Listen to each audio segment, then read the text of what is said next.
there's dragons, you know, casually. No, I just wanted to discuss all the things, all the feelings. Hello. So it's Women's History Month. It's almost over actually, but today is Equal Pay Day. If you're not familiar, Equal Pay Day is the day that women in general make up all of the pay that they didn't get paid from the last year. So 2020 women's wages just caught up to 2020 men's, and that is specifically for the average female salary. It varies a lot by race and ethnicities. Hey, so I'm editing this video and realizing that what I said here doesn't make any sense, so I'm just going to include this clip. So the wage gap for women on average is made up at this time. Black, Hispanic, Latino, and Indigenous women make even less than the average for women in general, and also certain nationalities of Asian women make less as well. I just wanted to acknowledge that this is the average, and the Equal Pay Day for certain races and ethnic groups would actually occur even later in the year, so even worse.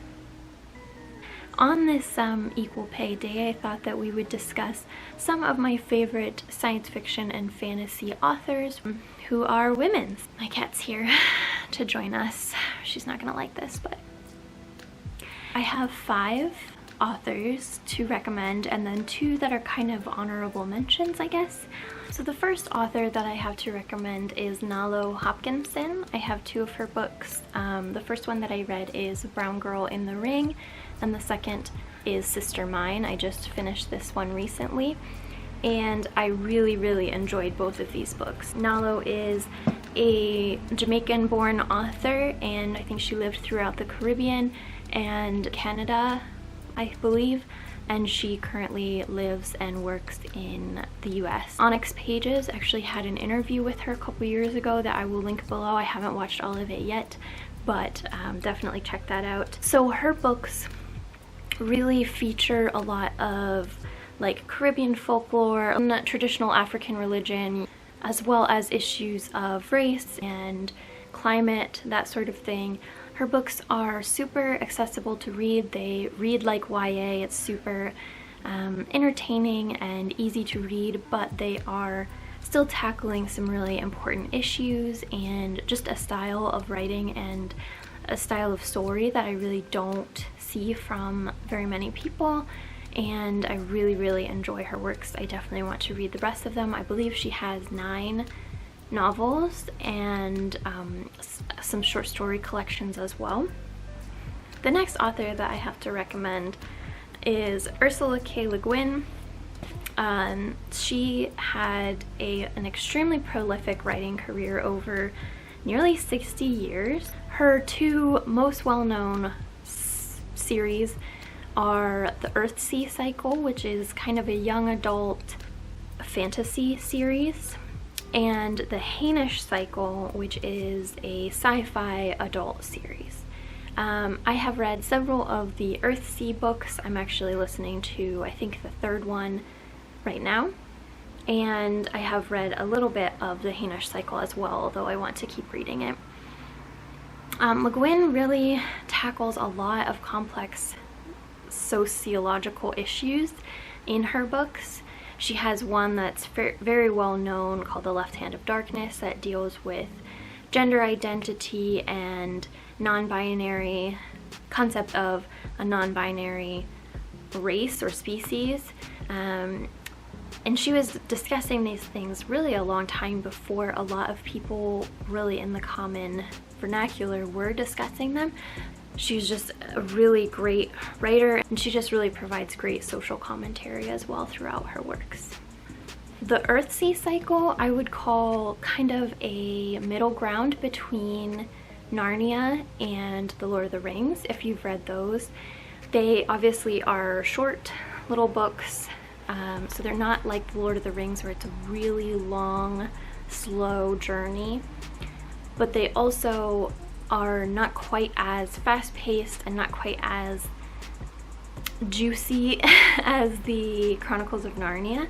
They have that slower paced, quiet feel of Lord of the Rings, but they are faster and they change a little bit more, like you kind of cycle through different characters as the books progress. I really enjoy these. I wish that I had read them as a kid because I think I would have enjoyed them a lot more as a kid, but I still am really enjoying them as an adult. The next author is, I think most people in the science fiction and fantasy community are familiar with if they haven't already read any of her works, and that is N.K. Jemisin. She has written several extremely popular series. This is the first book in the Inheritance trilogy, and she's also written the Broken Earth trilogy, which won like all of the awards, and that's the most famous one, I believe, but she has several series.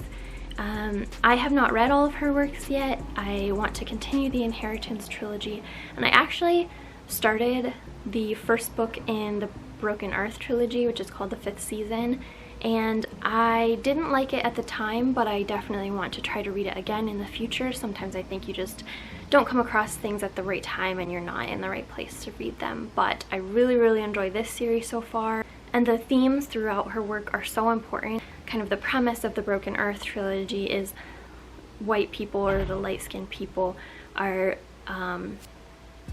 destroying the earth through their usage. It's a very like geologically based series, but again, I just started it and I don't know that that is how the series continues. The fourth author that I would like to discuss is R.F. Quang, the author of the Poppy War trilogy, and this is an enormously popular recent publication. The Burning God is the final book in the trilogy, and it just came out in fall of 2020, I believe. And this is a series set in China. It was inspired by different periods throughout Chinese history and the invasion and, I believe, colonization of portions of China by Japan, and also the interaction from the West in those interactions. The first book is kind of a traditional like hero's quest, kind of, you know, going to a magic school and learning about fighting and war and everything, and then it kind of turns into a military fantasy from there. I don't normally like that kind of thing, but I really enjoy it in this work. And the final book in particular I felt like was extremely strong. I feel like she really kind of took on deep topics in this, like imperialism and the interaction of the West and the East.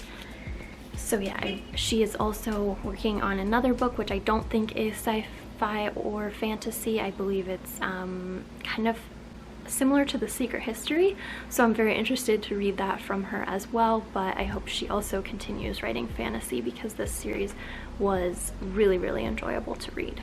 The last author I actually don't own anything by, but I will put some on the screen, and that is Octavia Butler. She's also extremely popular throughout the science fiction fantasy community. She's kind of a classic speculative fiction author for good reason. I have not read very much of her work yet, but I really want to read more of it. She's actually one that's kind of difficult for me to talk about because I have read from the Earthseed series, which,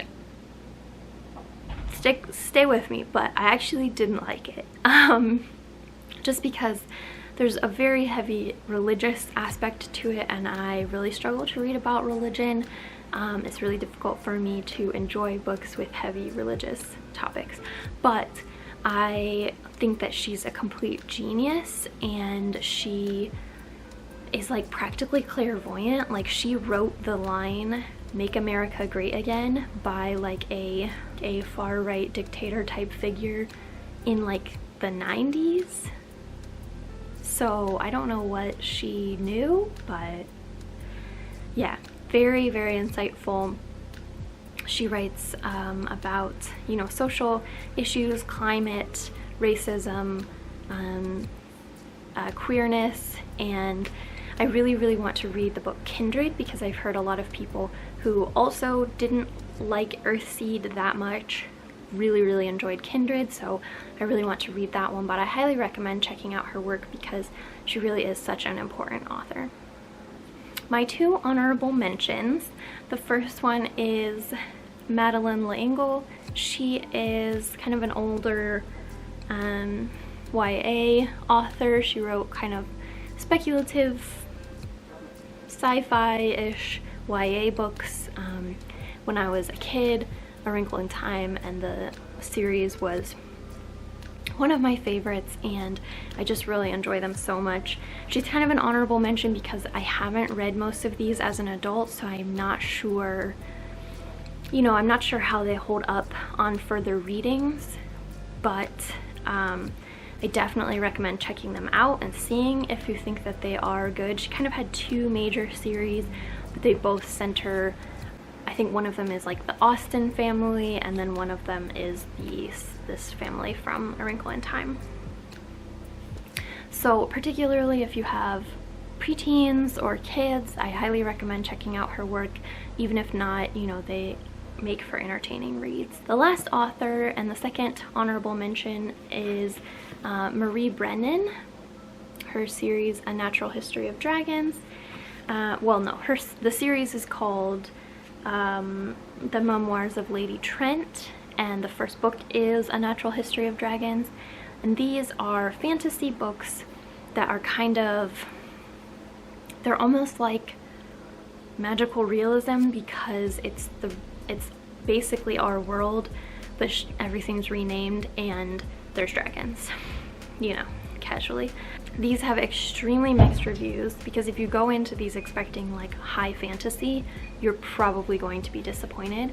I saw someone review it on Goodreads and say that it was like reading Pride and Prejudice but with dragons. And they meant that as a negative thing, but to me it was a positive thing. I really enjoyed them. They're like historical fiction but with dragons, and I just find the main character really endearing. Like, she doesn't do anything she's supposed to do. She has like a lot of drive, and they do, I think it was the second book, I'm pretty sure it was this one, has asexual representation, and the third one discusses like non-binary or trans people. The ace representation, I feel pretty confident as an own voices person saying I was comfortable with it. I had maybe some qualms about the trans representation, but I haven't found any own voices reviews yet to confirm that or to say that it was fine. I think it's great that she at least tried to tackle those topics though, especially in historical fiction. So yeah, I think that it's great to talk about those things in a way that makes sense for the time period, especially when it's fantasy, but even when it's realism, you can still talk about it and you just have words that make sense for that setting. My only like major qualm with this series is just increasingly as I learn more about, you know, colonization and everything, I have issues with the entire field of anthropology and archaeology and all of that. So this, you know, she is essentially an anthropologist doing explorations, places, and the way that the local populations are talked about. I think she does a good job with it, but at the same time, it's something that I think it's important that we don't glorify anymore. So that's kind of why this is an honorable mention, because I really enjoy reading the books, but at the same time it's not nearly as nuanced as some of my earlier recommendations that aren't, you know, covering a field that is really potentially problematic. So anyway, that was probably way too much in depth. I enjoy that series, but I can't pretend that I don't have issues with it at the same time. So if you have other authors or books that you recommend, definitely leave them below. I'm always looking for more science fiction and fantasy, especially from women. Definitely leave them all below. I hope that you enjoyed, and I will see you next time. Thanks. Really? You're just gonna wash your butt right in front of everybody like that? Babe.